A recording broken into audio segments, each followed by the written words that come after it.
Less than a month after Sarah Tokar's murder, there's another shocking twist in the case.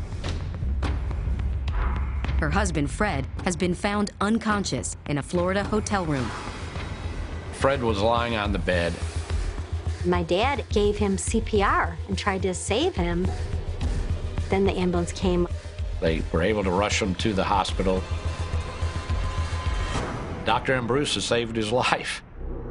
And there was a suicide note saying he couldn't go on any longer with what was going on in his life. He's trying to get some sympathy, but it didn't work. It just drew more attention to himself. Fred's suspicious behavior prompts detectives to question him again. You never told me anything about Eddie Lawrence. Well, you never asked me anything about him. I asked you about your business ties, and you gave me a list, and none of them included Eddie Lawrence. I mean, again, you'd have to be stupid not to see that, hey, this guy's dirty. A week later, facing intense media scrutiny, Fred holds a dramatic press conference. After taking some back pain medication, I became very depressed and started to think of the lifestyle that I was losing. Unfortunately, I did something that put my life in danger. I made a bad mistake. That was just horrifying to us. Why would he even talk about his lifestyle? It just seemed so callous and, ugh, it just didn't make any sense to any of us. It was just telling. I emphatically deny any involvement in my wife's murder, and any suggestion that I might have been involved in any way deeply hurts me. All it did was confirm that, you know, this guy's into this thing up to his neck. He's good for it. I'm begging you just to leave us alone. It's really starting to unravel on Tokar's.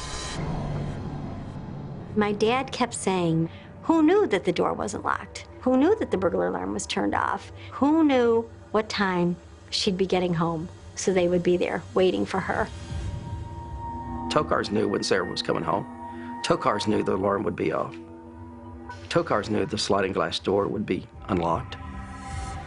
Detectives take a closer look at Fred's alibi from the night of the murder. He's in Alabama talking to a prisoner in federal custody. We interviewed the client. Hey, did you know he was coming over here? No, I didn't know the guy was coming. He just shows up and wants to talk to me. Fred spent about 10 minutes with him, just asking him how he was, and then left. So the alibi started falling apart when this became known to the investigators. And then, a bombshell motive comes to light. We became aware that Fred had very substantial life insurance policies on Sarah. One of them is for $250,000. One of them is for $1 million. And there's another one for $500,000. This is a homemaker. She didn't have a career. He was fighting to keep her from having necessary things to buy food and toys for the kids. Yet he takes out insurance policies just months, weeks before her death.